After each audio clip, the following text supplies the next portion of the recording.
Like I said, it happens, and hopefully some kids can learn from it, but just don't get caught.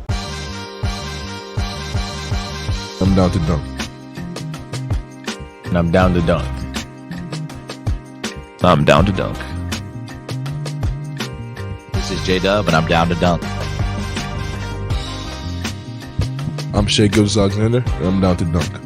This is Lindy Waters, and I'm down to dunk. I'm Mike Muscala, and I'm down to dunk. This is Jay Will, and I'm down to dunk. This is Kendrick Williams, and I'm down to dunk. This is Lou Dort, and I'm down to dunk. We say this is Lou Dort, and I'm down to Dort. This is Lou Dort, and I'm down to Dort. Cracklin Oat Bran. Have you had Cracklin Oat Bran? No, No. Okay. but it's healthy. Are you a big oat brand guy? I'm a big Oat Bran guy. Okay. I think I would switch it with Fruity Pebbles. Okay, eat faster. Don't put as much in the bowl. Do you have a gallon of milk I can also take home? You don't have milk at home? One cinnamon toast. Okay. Yeah. Cereal is great. Yeah.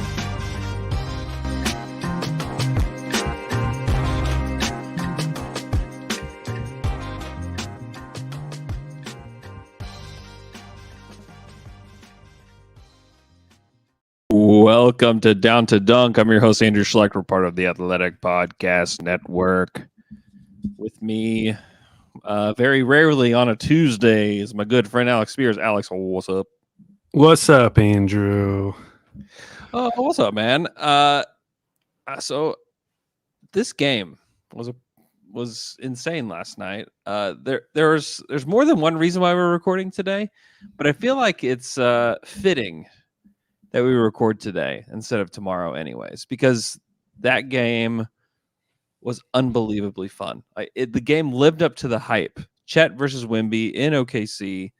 I tried to tamper my own expectations for the game just because you just don't know. Like, are these guys going to be really good out the gate? Is somebody going to struggle? Is like Chet going to go, I don't know, 3 of 9 and like just have like an okay game? Like, who knows?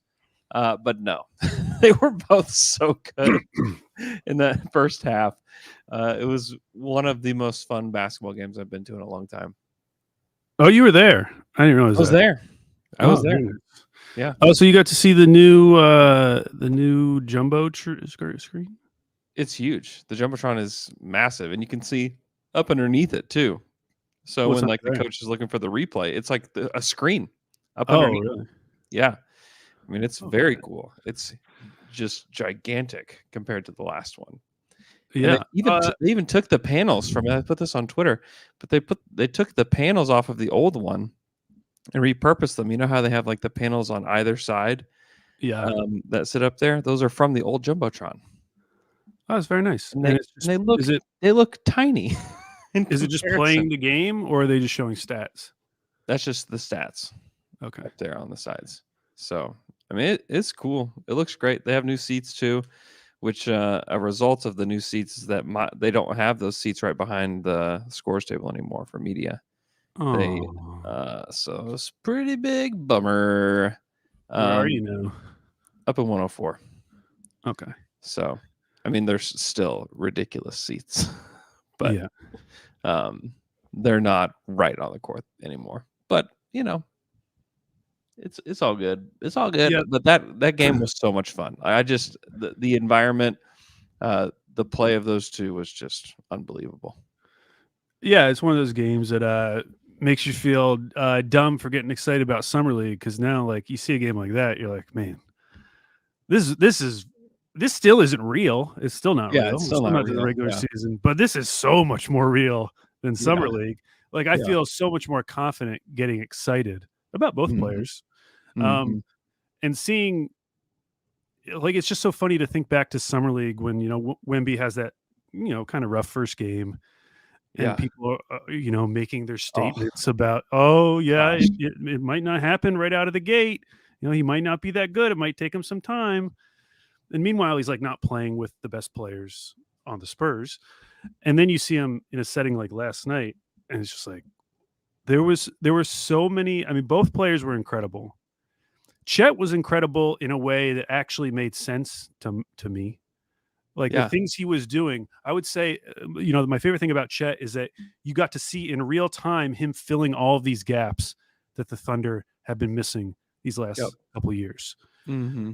And on the flip side, like Wemby was doing stuff that was just absurd. The play, I mean, there were so many, but the play where he caused a turnover on Case and Wallace, and then he got the run out for the dunk.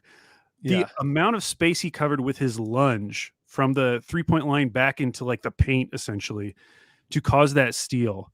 Like people posted a screenshot of that on Twitter. Yeah, I saw that. It doesn't look real. He was so impressive. And honestly, watching them last night, now this is an overreaction, but watching the Spurs last night, I was like, are the Spurs going to be okay?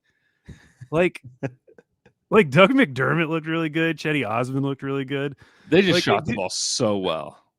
They did, and they actually shot the ball really well, not just from three, but I was looking at cleaning the glass, and they were like incredible from the mid range. Like I think they shot 52% from mid range, whereas last year they shot 40%.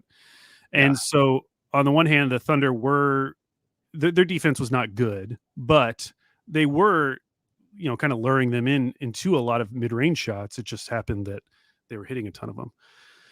But man, if I was a Spurs fan, I'd be like, I don't know if we're going to be terrible. Like, Wemby was so impactful, not just like highlights. Like he was so impactful in that game. It did kind of make me wonder how good could they be if they wanted to be. If they wanted to be. I still think they're like a few pieces away from being that good. But like, could they win 32 games? It's not impossible.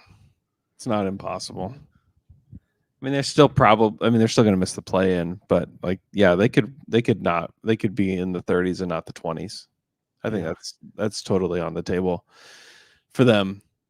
The way that I phrased it yesterday was, I think Chet outplayed Wemby, but Wemby's just everything he does overshadowed Chet. Because it's just stuff we've never seen before. Just the way that he does things at his size with the agility and length, like the combination, I've never seen it before. I mean, like the closest thing was like Bol when he had like the really fun run last year. Yeah. But there was like a lot of that just felt like, this is not going to continue. Like this is not sustainable. I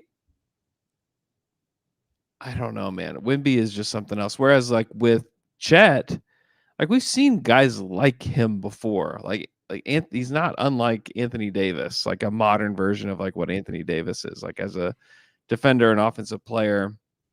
Like we've seen players like that before. We just have never seen a guy do it in the 7'5" body with the length that he has. Yeah. But I love the role he played. I mean, the shots he was taking, really the plays he was making were so efficient. Like the attempts he was taking, and the thing that wasn't there, that was in Summer League, and if there was a criticism of Chet in Summer League, it was like his handle can be really loose. His handle's not great right now. He's trying to do a lot of moves, and he's getting the ball stolen a lot. You didn't see any of that last night. No. Like the one play where it was towards the end of the first quarter, I think, and he brought the ball up the court. He got a screen from Dort and just like immediately went to the basket and finished over Zach Collins. Mm-hmm. You could have seen that play in Summer League being something where he took it a little bit more slowly. He tried to like size up, another big player. He tries to back them down. Then he gets stolen because the guy's like running behind him. You saw none of that. Like every role he had throughout that game was like exactly what they needed. Mm-hmm. And that doesn't mean that aspect of Chet won't eventually come, like Chet as a primary creator, as his handle does develop. But the version of Chet we saw last night was like, he's going to be a hyper efficient monster. If that is the type of game he's going to be playing. Yeah. I mean, he's finishing around the rim. He's taking open threes. He did have like the spin move. He did the same spin move twice to the rim and he got fouled both times, but he's like protecting the ball while he's doing it, which is, I think I think he really learned a lot at Summer League about his handle and about what he can and can't do. And like we haven't even seen him play with Shea yet. Yeah. And he's got like all this space to create because he does have Giddey and JDub out there with him. And just like the combination of those four on the court, which is really cool because a lot of times it hasn't always been the case that it makes a ton of sense to have like the four dominant players on the Thunder all on the court at the same time. But like this version is really fun because they can fill so many different roles. And those four are going to be so much fun to watch together with kind of Shea running the whole thing. And a pain to defend. I mean, oh my just gosh, last night, you know, they were running a lot of like pick and roll, but like where Chet would do like these ghost screens. And he was doing it with Giddey, with Case and Wallace, with JDub. Like he's obviously going to be running those with Shea. This is one of the benefits of having all these ball handlers is you can initiate actions with anyone. And that's always been the case these last couple of years. But now you have this elite level screener, roller, or in this case, like pick and pop guy, like who can do so much. And he's such a threat. I mean, in years past, you know, we're talking about, you know, JRE in that role or J Will in that role or Olivier Sarr in that role. And all those guys have like different strengths and weaknesses in that role. But man, you pair up these guys like Chet and Giddey or Chet and JDub, Chet and Shea, those pick and rolls are so much harder to defend. Yeah. It's terrible for the other team. I mean, he can hit jumpers. He finishes his touch around the rim is really soft. I mean, he is everything this team needed. I mean, he truly is. And he's got an attitude about him that not a lot of the other guys have, in that I just think he's exactly what this team needed from like an attitude standpoint, as far as just like he just wants to just kill guys. Like he just wants to go out and just, you know, if he feels challenged, like he's gonna go after it. I mean, after he got hit by Chet or no, hit by Wemby and the headbutt thing that he commented about on Twitter, it's like, oh my gosh, this is so good. That's when things really, that's when he really turned things on, was after that moment. And it's that kind of like, no, you're not gonna do this to me. It is just amazing what he was last night to them. And I'm just so intrigued to see what it looks like full force. I'm really intrigued to see what like a Chet Shea pick and roll looks like, because I think it's going to be impossible to defend. And then like when you put JDub out there with them and then Giddey as like this super connector, there's just, man, you could see it kind of coming together last night. And it's just preseason. It's just the very first preseason game, and we're probably overreacting to a degree, but it was so much fun to watch. And it was really cool to see like all the things we've imagined about Chet come to life. Yeah. I mean, it's not just adding a blue chip prospect. It's adding a blue chip prospect who just happens to fit perfectly with the team. And you're seeing that synergy like from the jump. I mean, and of course this was without Shea, but it was just incredible to watch. It was almost overwhelming to watch, because I think back to like 2 years ago. I mean, we talked about that spring when it was like super rough. You know, we're watching like Teo and Poku, and it was at a point where you really could just like pick one guy to watch for the entire game, because you didn't really necessarily care about a lot of the other guys on the roster. Yeah. Whereas last night, it was, I say the word overwhelming just because there's so many guys that I'm interested to see what they're doing, and trying to like track them all the whole game kind of felt overwhelming in a sense, because there's this team is, I mean, we'll find out how actually deep they are, but in terms of prospects that we're interested in, they're so incredibly deep, to the point where even the very last lineup they're playing, you know, at the very end of the game, there's still guys in that lineup that you like want to see how they can do. I mean, Usman Jang, I think he played the most minutes last night. I think he played 26 minutes. Yep. There's just guys from the number one guy to the, I guess, 17th or 18th guy that Yeah. you're interested to see how they're doing. So Yeah. I'm fascinated to see how Mark handles the rest of this preseason, because it seemed like, okay, this game we're going to go, full strength for the first half outside of Shea, and then we're going to start working in these other guys and see how it looks. I wonder how much more we're going to see of the main four guys, if they'll continue playing, if they'll go down to like a quarter, because it does feel like for guys like whether it's Jack White or Trey Mann, they're only getting a handful of minutes last night, and you assume at some point they want to give them a little bit longer of a run. Yeah. I think drawing conclusions about who will and won't stay, and I think we can already draw those conclusions, but I think trying to draw those conclusions about like who is going to play in the preseason, like it's going to change like pretty significantly. Because I think there's probably going to be games where Giddey doesn't play because he needs to rest. Same for Dort, same for JDub, same for Chet. I think there's going to be games where those guys don't play in the preseason, and a lot of it is they need to get a better look at some of these guys. So like you need to give Trey more than 15 minutes. You need to give him 25 to 30 minutes, to really show what he can do. And it's really him, and Jack White like needs to play more than 6 minutes. They threw him in at the end of the game. He had a couple blocks. That's great. Same with JRE. I think they're going to give those guys more of a shot as the preseason goes on, and a lot of it is just to kind of mix and match and see what they have, and they have some decisions to make too. My guess is like those decisions are largely made today, but there may still be some things that they want to see as they go through these next few games.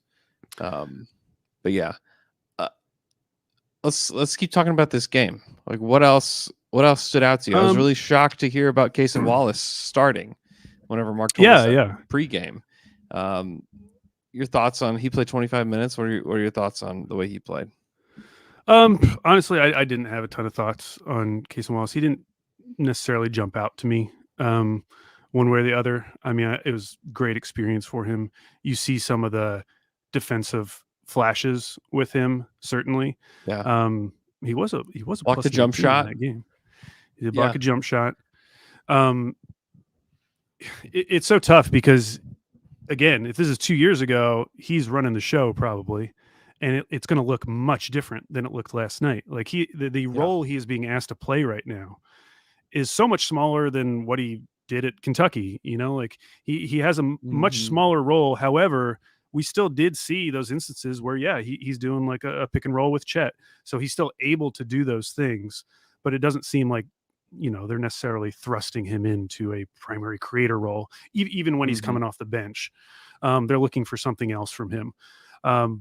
But, as he develops defensively, if he can give you that defensive output and then you slowly bring along his offensive game, that's going to be really exciting.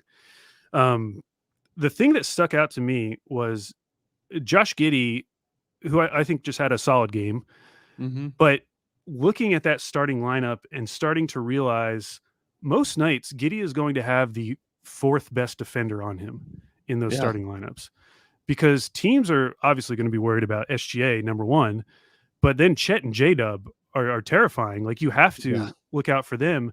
And as a result, you get these matchups where you get Giddey against someone like Doug McDermott, who Giddey is very comfortable driving on him and backing him down and scoring on him. And I feel like he's going to have a ton of those opportunities during the season because of the strength of that starting lineup. And so it's not like he had some amazing game last night or anything, but you saw he does bring something unique to this team in that he kind of does have that floater range game that not all the guys have right now. And so he brings something a little bit different to the court offensively. We didn't see, the promise of the free throws increasing last night. He didn't get any free throws, but it's not for lack of driving. Like he was driving. On the flip side, like you got Chet, I think had 7 free throw attempts. JDub had 7 free throw attempts. Isaiah Joe was playing the role of Shea, getting 10 free throw attempts. But they they couldn't had stop fouling him on the 3-point shots. I know. They had 34 free throw attempts last night, which last season would be tied for the 8th most of their 82 games. And that gets me excited because obviously it's just a preseason game, but we've talked about how, JDub is a guy who should be getting to the line like 5 times a night. Chet is someone who we think is going to be getting to the line 5+ times a night. And then we already know what we have with Shea. So if you see a jump from someone like Giddey, or some of the other players as well, like this is a team who can all of a sudden become very efficient if they're getting a lot of their points from the line. And for the most part, they're all really good free throw shooters. Mm-hmm. Yeah, that was something that I really noticed from JDub is that he wasn't like stopping and popping for the mid range. Like he was trying to get to the hoop almost every single time. And then he took some threes too. But I mean, he was putting so much pressure on the rim. And if like that's what they're doing, where it's like you have that ability from really all 5 guys that start, and obviously like Dort has a lot of work to do and with regards to like finishing and stuff like that, but like he can still put pressure on the rim some. If the ball just keeps swinging to guys that can continue to just drive into the teeth of the defense and create for somebody else, I mean, it's really interesting. It's going to be so interesting to see how that works. And then if you have this giant rim running 5 that can also shoot threes, in a few years, they're going to be unstoppable. Like they're going to have an unstoppable offense if this core stays together and they're healthy and they continue to progress. I just think like the sky is the limit for these guys. And just watching JDub and like what he can ignite within this team, where he had the lob to Chet, a block on one end that created a dunk for himself. And then he had the tip dunk. After that, it was just like, oh my gosh, this guy, like maybe JDub is like the second best player. I got a message from somebody this morning that was like, yeah, JDub's like easily like their second best prospect, but he might be the 3rd best prospect. He might be the 4th best prospect on the team. I mean, it's I don't know. You can go to some pretty crazy places after that game last night. And the difference, even though, at least in the starting lineup, it's just Chet, but the difference it feels like from last year, and last year was a difference from the year prior, is that even though you have all these guys who can drive and kick, it finally feels like the shooting has caught up with this team. There's some shooting. Like there is shooting on this team, whether it's Chet, Davis Bertans he was incredible. There aren't a lot of guys like that throughout Thunder history. I mean, like Isaiah Joe is definitely one of them, where he can just come down and hit 3 threes in a row and is willing to hit 3 threes in a row. Davis Bertans is like willing to take a shot at any moment, which is awesome to see. And his size prevents or causes a mismatch for the other team too. Because if you're the other team, you're like, oh, we'll probably put our worst defender on Davis Bertans because chase him around the line. But at the same time, he's super tall, so he's going to be able to shoot over top of most of those defenders.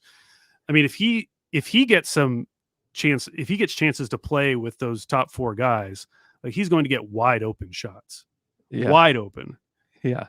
If he's playing with like Shea and JDub and Chet. And the cool thing about Davis is that he's not just like some standstill guy. No, he's running off screens last night. And his confidence level is sky high. Give me like a Shea, JDub, Chet, Isaiah Joe, Davis Bertans lineup, where you just have these 2 guys running all around, and then you have like 2 probably elite drivers with JDub and Shea, and then you have Chet just kind of doing everything else. Yeah. I mean, that's like all the space you need defensively. There'll be some questions on that one. After the game, Davis was asked about Pop calling a timeout after his like first 2 threes went in. He said, well, he's like, I just remember being on the other side of that timeout where guys are killing me when I'm defending them, and Pop calls a timeout and pulls me out of the game. He's funny. He's really funny. I think he's going to play. I've been saying this all summer, and I like part of me felt like, oh my gosh, is this even going to be true? But he's going to play. He's going to play a lot. Well, he offers you. I mean, there's so many guys on this team that we believe in their shot, even if they aren't thought of as like great shooters. But he Mhm. is a guy who you can feel super confident about the shooting. I mean, there's guys Uh-huh. like Aaron Wiggins who we like and we think is a good shooter, and he shot the ball well last year. But like him as a shooter versus Bertans as a shooter is like different worlds. It I mean, is. what Bertans brings to the floor is really only matched by someone like Isaiah Joe, with the benefit of him being super tall in comparison. Mhm. Yeah, no question. No question. That was a really fun part of that game, was seeing Davis just get lit on fire to start the second half and like bring this Thunder team back almost on his own. I Isaiah Joe, like, it doesn't really show up in the stat sheet all that much, but you could see him attempting to expand his game a little bit, like as a ball mover and a guy that is not just a shooter. I thought that was really interesting. It clearly didn't show up in the stat sheet. He had 14 points, 1 turnover, 0 assists, one offensive rebound. It didn't really show up in the box score, but I really liked his process throughout the game. You could see that, oh, yeah, he gets it. Like, this is a Thunder player that is clearly going to get some big minutes for this team this season. I think he and Bertans are going to be like these weapons that, honestly, we've been begging for shooting weapons like those guys since Russ and KD. I mean, for over a decade, it's been like, man, can we just get some guys that can just flat out shoot the rock? Yeah. And they found both those guys for like basically nothing. I know people have been kind of dogging Sam for taking on Bertans' contract, but I do think like you come away from that draft with like a 6'10" shooter and Cason Wallace, and like you had to spend your money somehow anyways. That's not the worst outcome in the world. I mean, if they had traded a pick and then signed Bertans to, if Bertans is a free agent, if they signed Bertans to a contract, like, do people really think that that's a bad thing? And they didn't even have to give up any picks. So I'm just like, I'm just like a little curious why people keep hammering that point home. I think it's something that people hear and they're like, oh yeah, I think I agree with that, but don't really think it through. Yeah, especially when you've watched this team for the last 2 years and just you can feel how much they need shooters like that. I mean, we saw it with Mike Muscala. Yeah. What he brought to this team in limited minutes was incredible. Like, having that sort of release valve for a player like SGA or Giddey or JDub is incredible, especially when you're playing all those other guys together. Just having somewhere you can throw the ball to, and they're probably going to be open because the defense is worried about all these other guys on the court. I was interested because now we're at the point where we really have 4 guys that are considered, the core, with Chet, Dub, Giddey, and SGA. Mark did play, especially like in the first half when they were still, playing all their guys. He did play a lineup that didn't have any of those guys in it, which was like Wiggins, Oos, Dort, Isaiah Joe, and J. Will. And I was kind of interested once I saw that lineup. Like, I wonder how many quote unquote bench lineups, all bench lineups, we're going to get to see this year. And what will be the goals of those bench lineups if he does play them? Like if he's like, I'm kind of interested to see are they going to give Cason some time where can just kind of like run some offense for a little while with none of those other guys on the court, just to see what he can do? Or was this just a case of SGA not being there, and they're probably going to have one of those 4 guys on the court, at least one of those 4 guys at every single moment during the game? Yeah. I mean, some of it will depend on like, what does Vava look like, Yeah. It's overwhelming. This is overwhelming. I completely forgot about Mitic. Yeah. I mean, there are literally 2 guys that I think are going to play big time rotation minutes that didn't play last night. And you kind of leave the game thinking, man, they got an awful lot of guards, but their best one didn't play. And then a guy that has a chance to be like a 6-man type of guy didn't even play. Yeah. Yeah. like full squad. It'll be very intriguing to see. And this is part of why I really like the in-season tournament for the Thunder specifically. Not that they're going to play like the same guys in every in-season tournament game, but I think it like forces Mark to play lineups that he truly believes will help them win the basketball game, and not just like, hey, we need to get a look at these guys, to see what we've got. In those games, it'll be different. It's kind of like that Lakers game, when LeBron got the record. I really feel like Mark played like a real rotation in that game. They wanted to win that game. It was on national television. It was a big deal for the team. They played legit rotations that allowed them to win the game. And I'm just so curious to see where he lands with the guys off the bench, because we know who's going to start. But then it's how many guys does he use off the bench and who is it? Because there's a lot of different players and a lot of combinations that you could be intrigued by. Yeah. One of the things that stuck out last night is that first half, I think they give up 81 points to the Spurs. It really felt like the post All-Star break. Mark was so miffed, by the way, about that. Was he really? Yeah. It really felt like the post All-Star break no Kenrich team. Yeah. Where they had multiple halves like that once Kenrich got hurt. And then you see Kenrich come in the second half. Mm-hmm. And listen, I thought JDub like really tried against Wemby. That's a really tough matchup. Yeah. But then you see Kenrich go up against him. I thought Kenrich was incredible against Wemby. Kenrich is really good. Like, he was so physical with him, trying to front him as best as he could, like just making life miserable for him. And, it'll be a fun subplot of just this entire season is like, who are going to be the types of defenders that bother Wemby? What will that player look like and what kind of things will they do? On first blush, I thought Kenrich did a really good job on Wemby. Yeah, he's somebody that I think gets lost in the shuffle a lot because like we're so excited about the core four guys and Usman Jang and Cason Wallace and Wiggins and all. There's just like so many guys, Micic, all these guys to be excited about. But Kenrich Williams is going to play a big role in this team, and he's going to help them win games. He's going to come off the bench. He didn't shoot the ball well at all. In fact, he missed all of his shots, but finished with 5 rebounds and 3 assists and a steal and 2 blocks. He's a plus 14 in his 11 minutes without scoring at all. That's kind of like the perfect Kenrich game. He's just going to affect winning and affect the energy on the court. And he did that in a big way. And I think that's what he's going to bring. And it's something you forget about a little bit, but he hadn't played, in a long time. He performed last night. He was shot out of a cannon, just ready to get back into it. That was really encouraging. I think he's a piece that nationally is not being talked about, certainly when you talk about the Thunder.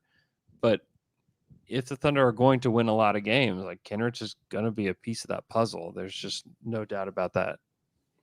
And I thought Dort had a nice game. Only played 17 minutes, but the types of shots he was taking outside of I think his very first shot was a mid-range, but everything else was very good within the flow of the offense. The shots you want Dort taking. Corner threes. I mean, they ran this out of bounds play from the baseline twice where Giddey has the option to throw to Dort in the corner. Dort makes a late cut to the corner, and Giddey finds him with this wraparound bounce pass that looks impossible. But found him there twice. I think he made one of them. And you could tell that Dort was trying to get those corner threes last night. Those are the kind of threes that he was taking. And I think that's great. I think that is his shot. You didn't see pull up wing threes from him. You got to see him play more of the kind of role that I think works for this team. And then defensively, he's going to do what he does. But 4-6 from the field, 14 points, 2 assists. I mean, I thought he played really well. And then, Us, I think where he's at right now in his development, that was a very solid game for Us. Yeah.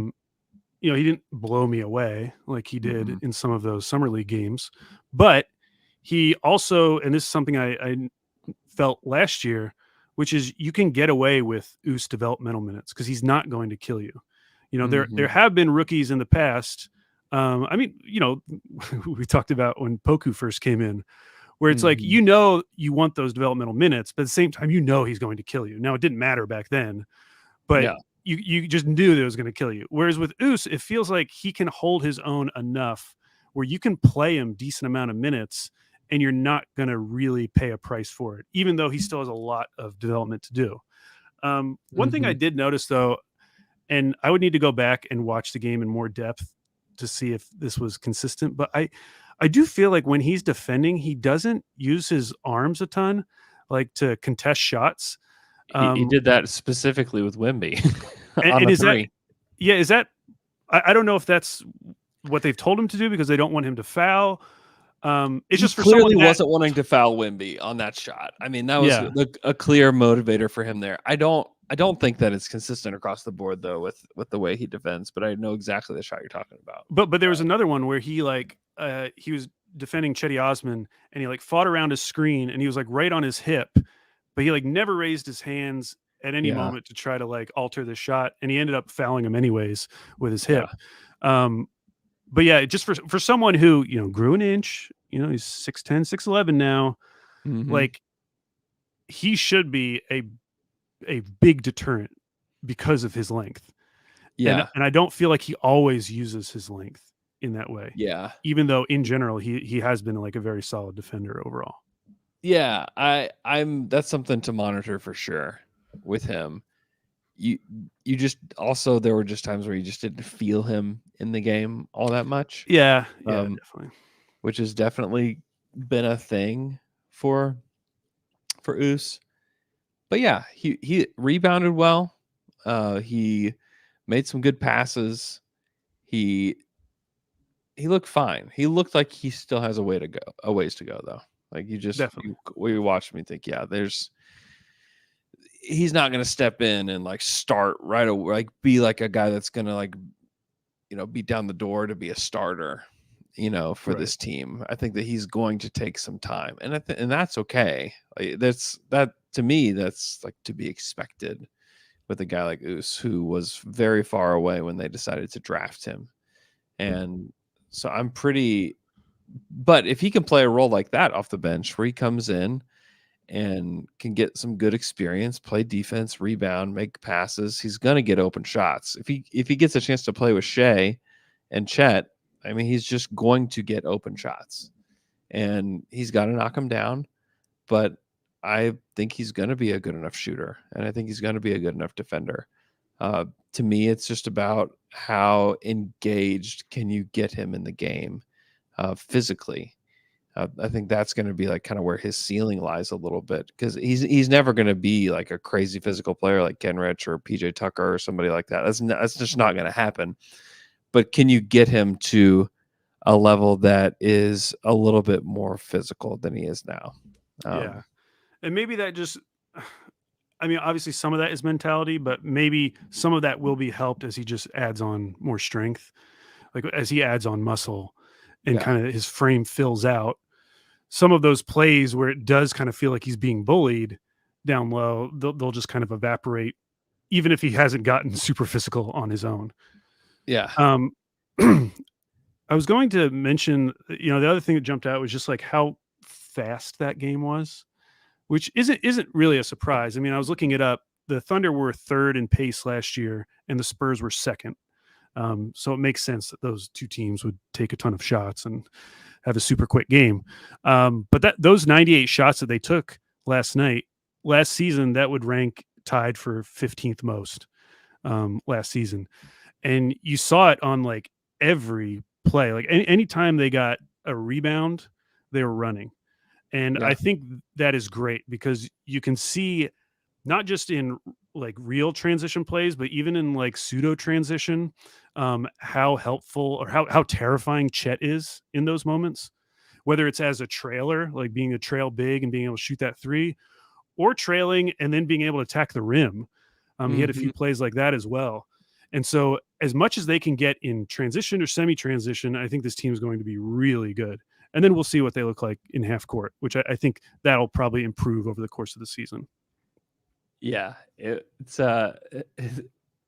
fun to watch them try to just like literally grab the ball from the official to get the ball passed in. Because they just want to just keep going. Because the faster this team can play, and that's the benefit of having 5 guys on the court almost at all times that can move the ball and can make this quick decisions. Is that when you play fast like that, you have to have a lot of guys that can play that way. And sometimes the decision is shoot and not just pass. And there was very little that can do that. There was very little ball stopping last night. Yeah. Which is something we saw in summer league with Chet occasionally. Like I was mentioning earlier, but and we'll see some of that with Shea where it's deserved. Where Shea will hold the ball for longer and then drive. But man, yes, every single player on the court last night, there were very few record scratch moments. Yeah. Everyone was catching, making a decision, and going and executing that decision. Mm-hmm. And we'll see what happens with the rotation. But as Mark figures out his rotation, the guys with the best decision making, best basketball IQ, that's all going to show up on the court, and they're going to have runs this season where they are just going to blitz teams. Yeah, it won't happen every night, but they have the recipe where they can blitz teams really easily. If their defense is on point and they can get out in the transition, they're going to rack up points quick. Yeah, that's going to be the thing. That's the catalyst, is defensively, can they be where they need to be? Which was part of the problem last night. JDub said after the game, he said, for the first 10 minutes or so, we were just kind of running around. Is what he said. And watching the game, it was that seems about right.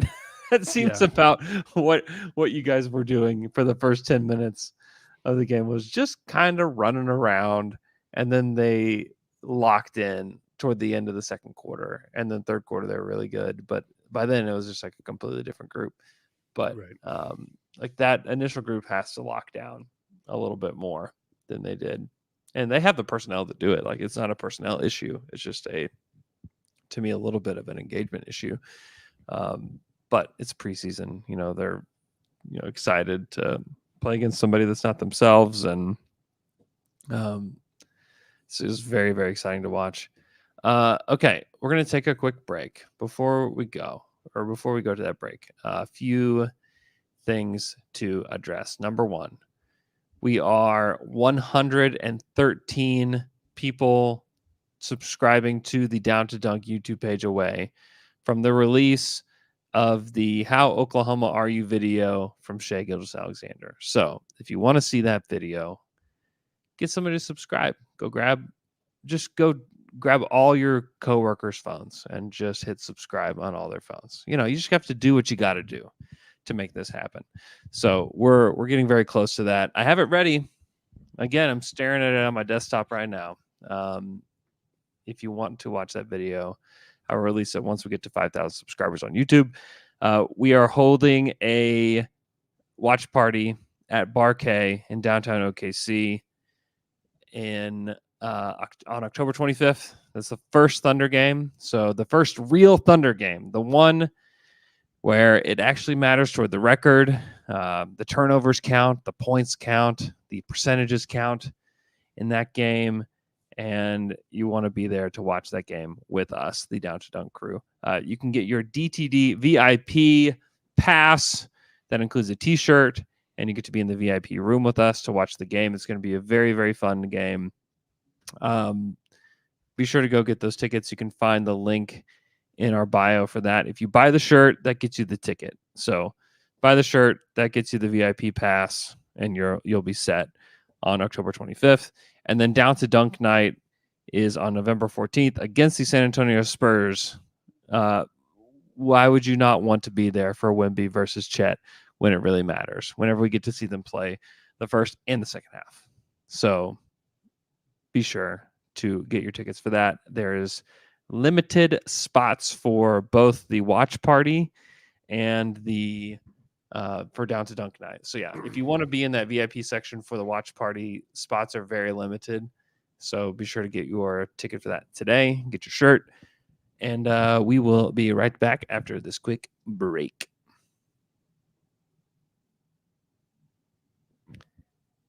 And we're back after that quick break. Al, is there anything else that you want to discuss from the game before we move on to the 2023-24 Kia season preview NBA survey on NBA.com? Just in generally, how did you think the crowd was?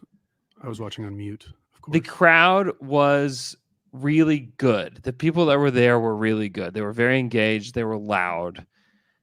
And there wasn't as many people as I thought there would be. Yeah. The lower bowl wasn't full. Very sparse in the upper bowl. A little disappointing, to be honest. But hopefully, it's also, I was talking to a bunch of people before the game about it, and it's preseason, and like everybody's so pumped and jacked for OU football right now that they're not necessarily engaged with Thunder stuff yet. And so I think and also is a Monday night, there's like a lot of different reasons I think why people wouldn't have been there Monday night, but still I was a little disappointed because it's Chet versus Wemby. You could get him for $6. Really? Yeah. That's a deal. Yeah. That's a deal. To see Chet versus Wemby in person. It was an experience just to see those guys play in person. It really does. Wemby, there was a Spurs fan there with an alien mask on. I saw that. He does look like an alien. It's like I can't believe this is real. But yeah, I was a little disappointed in the number of people, but the crowd itself was very loud, and I thought that the crowd itself was really good for that game. Okay. Yeah. Thank you for your review. You're welcome. You're welcome. Okay, so let's talk through this GM survey. We can go through these categories one by one.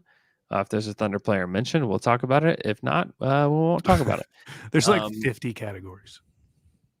Buckle up. Who will win the MVP? Obviously, Nikola Jokic, Giannis, Jason Tatum. Shea was somebody who was also mentioned. He was one of the others mentioned. It's funny how, and this is a trend with a lot of these. Mm-hmm. They show you who was the pick last year. Yeah. And I think it's, it makes sense when fans are like very knee-jerk, have very knee-jerk reactions to what they just saw. Yeah. But you see it's also true with GMs. Like the next question, if you're starting a franchise today and could cite any player in the NBA, who would it be? Yeah. Last year, 55% said Giannis. And this year it's down to 13%. And Jokic is at 33%. Like, what did Giannis do to warrant this? He's great. And he also... He also helped the Bucks push them to get Dame, basically. Yeah, it's just these GMs. It looks like they're very fickle as well. Yeah. Don't turn your noses up on us GMs because we're fickle. You're just as fickle. Okay. Which player forces the opposing coaches to make the most adjustments? No Thunder player. Which player is most likely to have a breakout season? It's Ant Edwards, Cade Cunningham, Franz Wagner, Paolo, Tyrese Maxey, and then Chet was one that also received votes. Chet, right before Kyrie Irving. What is that? Someone voted for Kyrie Irving. Alperen Şengün as well. I don't even know what that would be. I don't know. He's like just breaks out of being an idiot all the time. Like, I don't know. Like, that would actually be a really big breakthrough for the Dallas Mavericks if he just decided, like, you know what? I get paid to play basketball. You know what I'm going to do this season? Just going to play basketball. That's what I'm doing. Dude, I think there's so many red flags with Dallas right now. Oh, my gosh. I wanted to do a little research thing. If they're really going to start two rookies, I wanted to go back and see how many teams have started two rookies and made the playoffs. I'm sure that teams have done it. I'm sure it's happened before. I'm sure it's happened before. But man, it's a weird move. I mean, we talked about Derek Lively a little bit during the pre-draft process. Yeah. And we were kind of talking about him as a backup big. Mm-hmm. And like, he was a guy who at Duke, it took him a little while. It took a couple months for him to kind of like get in the flow. And then by the end of the season, he was like a really good prospect.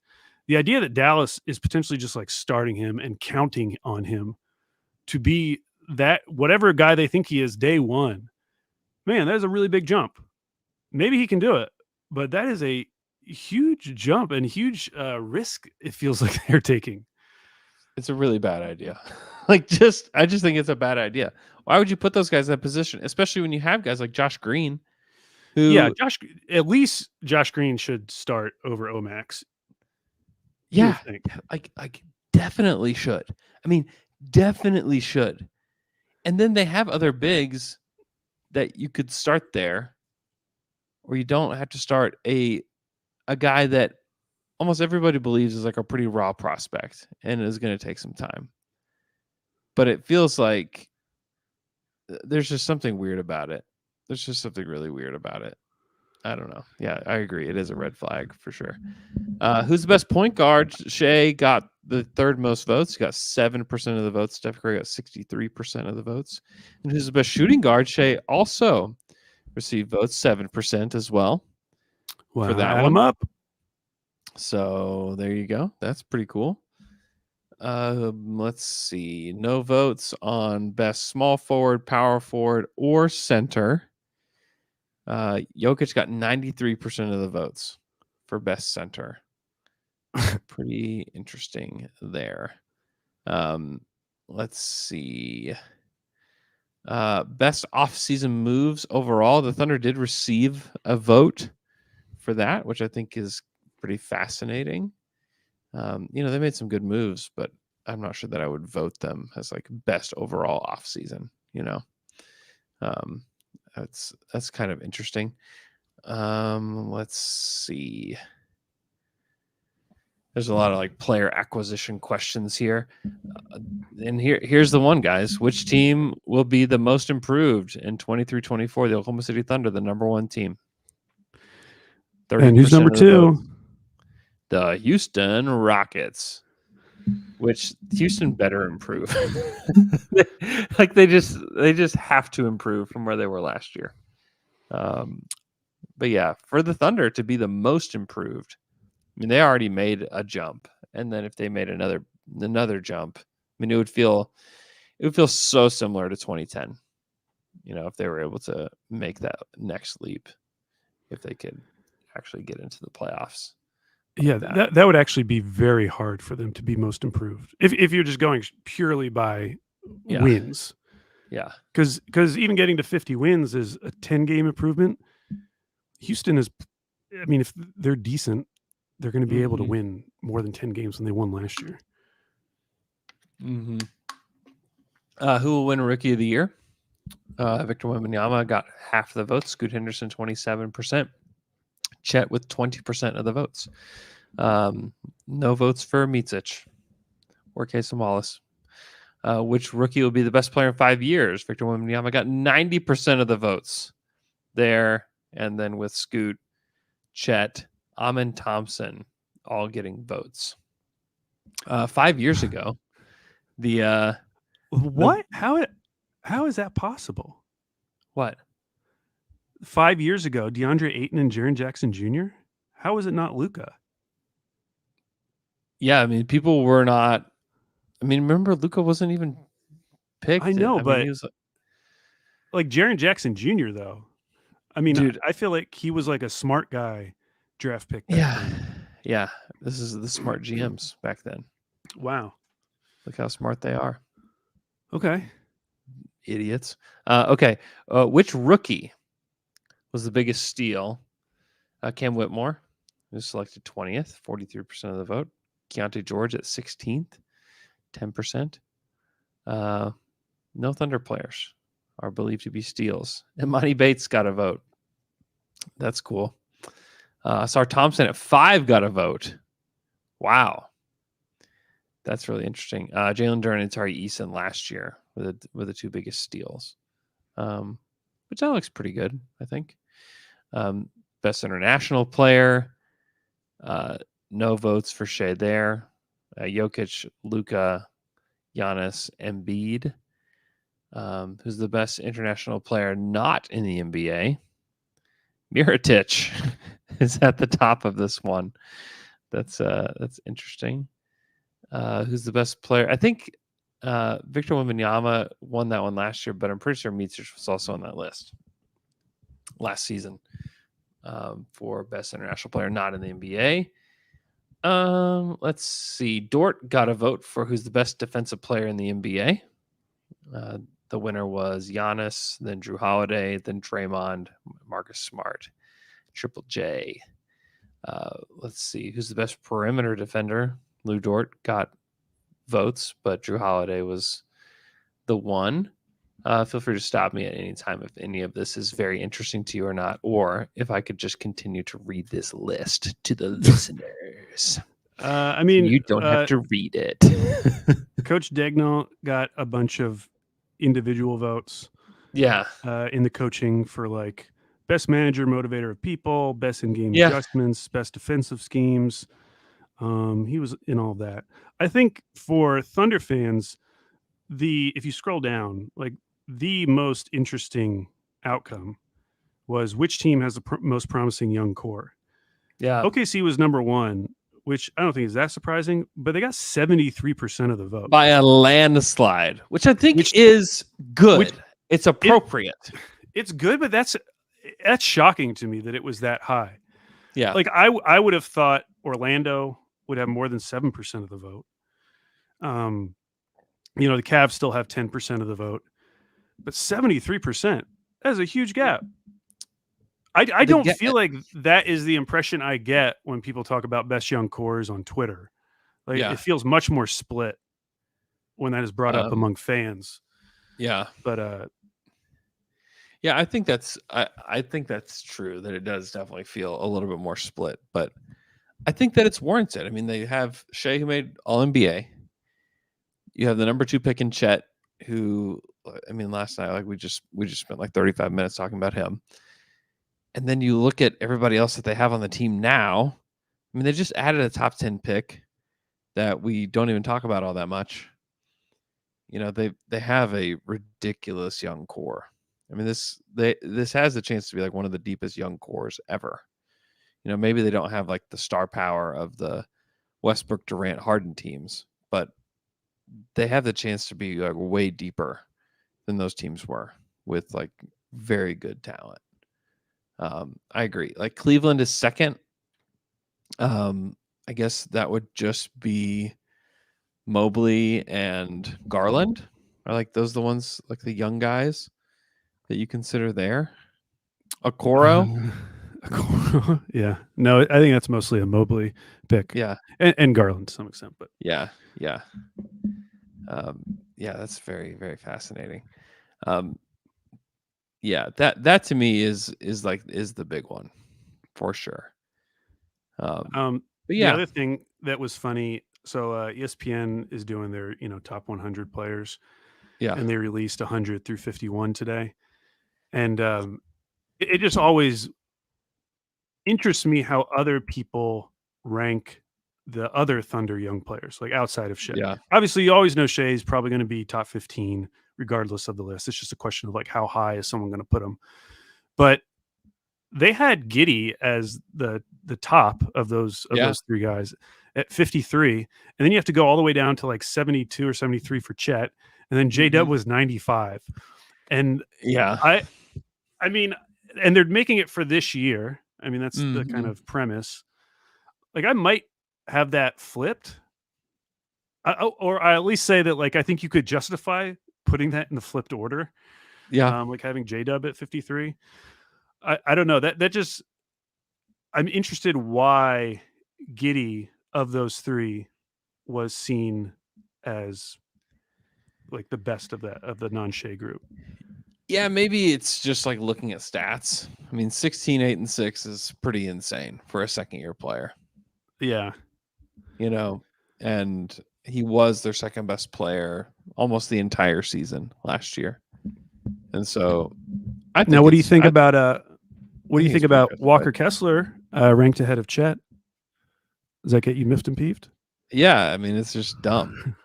Like it's just the other thing which you're going to have to face tomorrow when they release the next group, is Jared Allen has not been on the list yet, which means, Andrew, John Hollinger was right.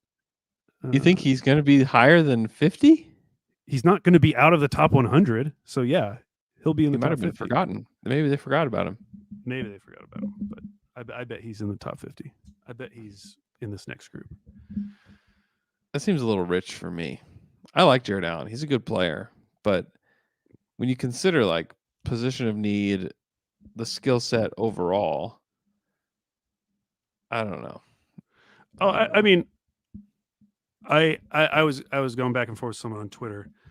I'm not saying I agree with it, but if you value proven on-court success, I understand why you would take Jared Allen, because his teams have been positives while he's been on the court basically every year of his career.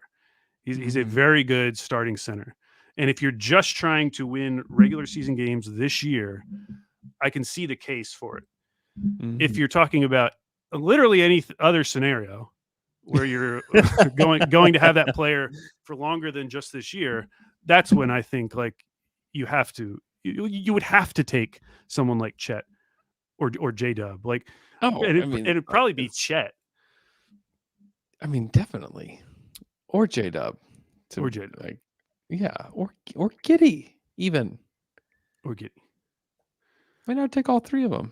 I mean, I just would. I mean, and it's no shade at Jared Allen. It's just that I don't know. I just don't think that what he does is like so incredibly special. Whereas with those three, and the two that played last year, like they were really good last season. You know, I mean, the Cavs would, without a doubt, trade Jared Allen for either one of those guys today if it was offered. Like, there's just they would, question. but if you're asking like who's going to win more games, the Cavs with Jared Allen or the Cavs with Josh Giddey, I think the Cavs with Jared Allen are going to win more regular season games. I don't know. It could unlock a lot of things for them to have a guy like Giddey on the wing. They just have no wings. Yeah. I don't know. I think Josh is a winner. I just think he's a winner. I think he will be a winner.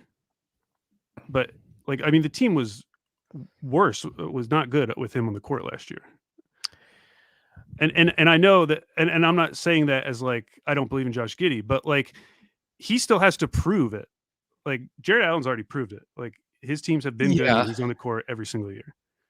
Yeah. Like we're projecting for a lot of these guys. Sure. And they've been incredible so far for their current age. But in terms of winning basketball games and then especially like in the playoffs, like that stuff still has to come. Like you still have to actually do it. Yeah, I mean they do have to actually do it. And a lot of it is like they have this collective youngness to them where it's like, yeah, they weren't great with Josh Giddey on the court last year. But it's like, is that all on Josh, or is it like this like collective like age thing that they have going on? That's why I think like if you put Giddey on the Cavs today, where he's surrounded by like year 3 Evan Mobley and Donovan Mitchell and like all these weapons, I just wonder. Yeah, but at the same time, like their defense is falling off a cliff. If you're replacing Jared Allen with Josh Giddey, and you now have Garland, Giddey, and Donovan Mitchell. Yeah, I mean that could be the case. I don't know if I don't know. I just like unlike a lot of Thunder fans, it's not that I agree with when people rank our players lower, but I appreciate it because I don't want to get in a position where I've like already anointed all these players as like this is definitely going to happen. Everything's going to work out. I like kind of like asking them to actually do it. Like what Shea did last year was actually doing it. He showed everyone that he is like a top 10 player in the NBA. There's no doubt about it. You cannot deny it any longer. For all these other guys, they've had extended sequences during the season where they've been incredible. But like they still have a lot to prove this season. Yeah, it's and true. I think as fans, we're naturally going to assume the best for all these guys. But they still have to do it. Yeah. But if they come out this season and win 40 games again, that'll be disappointment. and the reasons why they only won 40 games. And so right now I'm kind of baking in that every single guy on this team is going to get better, which is just not going to be the case. Some of these guys are going to flame out, or they're just going to have mediocre seasons. I always remember Jason Tatum's second season in the league, which was like widely seen as like this kind of sophomore slump. And then if you get the stats, it was like, oh, you kind of basically did the same thing. But it's like abnormal for players to take a step back or just to not progress for a year. It feels like this team is ready to make noise. But in terms of actual noise, we may still be a year away. The thing that makes you believe, though, is Shea. Like, you already, like, Shea's already done it. He's proven it. And so it's very easy to get excited about this team because Shea's there. Like, you have this anchor point of we have a top 10 player. Like, that's locked in. We don't have to ask questions about that anymore. So now it's just about who else is going to fill in those other gaps. I'm still super optimistic about this team, but I appreciate people outside of OKC downplaying us whenever they can, because it kind of keeps me in check. And that's why when I saw 73% voted them the best core, I was like, oh, I wish it was a little lower. Wish you guys weren't that excited. Make it 53. Yeah, I mean, here's my thing. I just need a different touch point than Jared Allen. Like, well, that's all. That's what I need. Like, I need the comparison to stop being Jared Allen. That's all. This is the difference between like tanking draft brain and what actually wins in the NBA brain. Like, there are a lot of players like Jared Allen, and not necessarily Jared Allen, but who are better than any other player other than Shea on the Thunder. But we would never like want, like, we would never trade for, even though those guys have proven it much more. Yeah. I don't think that's unique to Jared Allen. I agree. I just think positionally, you can get a lot of guys like Jared Allen on the trade market right now. There's a lot of guys that are available on the trade market that do similar things to Jared Allen that you could have for very, very little. Like, their value around the league is not very high. That's part of my point. It's like, just give me a different touch point than Jared Allen. That's all. Like that archetype of player. Let me find a different touch point for you, Andrew. You know what I mean? Teams. I'm like going that's like right that's where, like, I just don't understand, like, the arbitrary selection of Cleveland and like randomly tying the Thunder to Cleveland in a way that just makes no logical sense. That's the thing about it that I'm just like, why are we doing that? Like, why is that a comparison point for anybody? You know why? I agreed with you until the GM survey came out, and I realized that they were ranked as the number one core last year and are the second best young core this year. Like, maybe that's where it came from. I mean, I've never thought of. I have like 0 ounce of competition in my blood between OKC and Cleveland. Yeah, it's very weird. But apparently they're seen as a young core. And so I guess in that sense, that would be a comparison. I mean, you're not going to compare them to like Orlando because we're kind of in the exact same spot. I don't know. Yeah. Yeah, I don't know. But whatever. I think it's good to have this kind of not even negative feedback, but just like tampering down expectations. I think that's good. I think that's good. I don't want to get too hyped. I don't want every single person in the league thinking this is going to be the most improved team this year. That's just setting up for a massive disappointment. This team has to go and prove it. They got to go prove it. Last night, however, was so much fun. It was very. It was so much fun. It was about. I mean, other than the defense, it was about as much as you could have asked for. In terms of first game with Chet. Yeah, first with a lot of guys. Yeah, no question. That was a resounding success. Yeah. Now, what's their next game? They play Detroit next. Yeah, they play Detroit in Montreal. Oh yeah, in Montreal. So, and then we play in front of his home crowd. And then we go to at Charlotte, Mr. Beast. We get to play Mr. the Mr. Beast versus Chet. Yeah, what a mess of a team right now, Charlotte. I know, but me and Andrew are doing a surprise team this week, and man, it is challenging. And let me just say, We're going to be doing arguments for and against all these teams. Oh The no, argument don't do for this. the argument for Charlotte is very easy to make, extremely easy to make. Yeah, 'Cause they're I the understand only one why of it would these be. teams who have actually won. They're the Yeah. only one of these teams who has had a core that has actually won the number of games that would be required to be the surprise team. Does that count as And- a surprise team? Or yeah, you maybe just have they're to have. or are they the yo-yo team? I mean, maybe, but for the purposes of this, you just have to have a over under below 36.5. I mean, that's the thing with them is that they're over under so low. I know, but it's very interesting. I mean, we'll talk about this on Saturday Slam Jam, but there's only 7 options this year. There were 10 last year. Yeah. Over unders in general are higher this season, and so there Yeah. aren't as many teams to choose from, which I do feel like makes it a lot harder. You start easily talking yourself into teams that you don't want to talk yourself into just because there's not a lot of other options to go with. That's the way it is every year with the surprise team, though. I know. And So then last you- year you get like 4 surprise teams, and you're like, oh, I could have just thrown a dart and probably gotten it right. I know. We were, and we've done a good job in the past. You talk about tampering down expectations. We've done a very good job of that in the past with this Thunder team.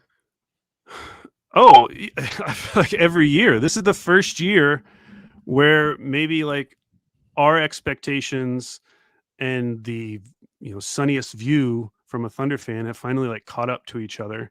Yeah, they're at least like overlapping a little bit. Like they're not aligned with mine are not aligned with like the best projections for this team, but Yeah. at least there's some more overlap than there was last year, where last year I think I had 0 overlap with anybody about this team. And I was way off on that projection. And I'm always okay with being way off on a projection like that. You don't necessarily want it to be the other way. We're like, yeah, they're going to win 55 games this year, and then you're disappointed when they win 45. Well, hey, the John Hollinger Bowl, second game of the season at Cleveland. Yeah. Hey, you get to be real mad when they play Jared Allen and the Cavs. I'll be interested to see the defensive matchups with that. I don't. Yeah. Well, I guess it doesn't really make sense to look It's at probably- what they did last year. You but probably put Dub on Mobley. I guess so. Yeah. I mean, JDub's strong. He's super strong. He's probably got bigger arms than Mobley. Yeah, their opening schedule is doable, but it's Yeah. certainly not easy. I mean, that's the thing with this NBA is like there's not really any easy schedule. Yet.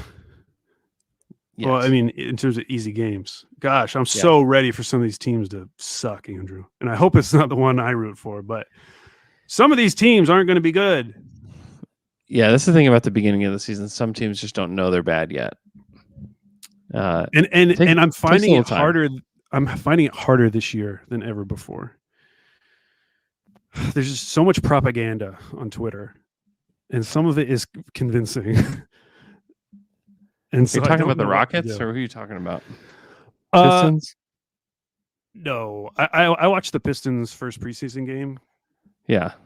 Dude, Bogdanovich, who did not play in that game, he is so important to them because Yeah, if he he is is. not in there, good Lord, they do not have any shooting.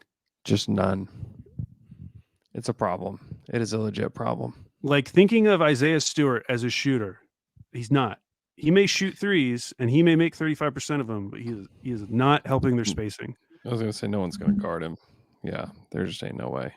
And then they're bringing like, Killian and James Wiseman off the bench. It's like just more non-shooters. There's so many non-shooters on that Pistons roster. It is the ultimate old school Thunder roster because it's just like guys who, were drafted really high, have a lot of natural talent, especially athletic ability, Mhm. and then just like either cannot shoot at all or have very Yeah. questionable shots.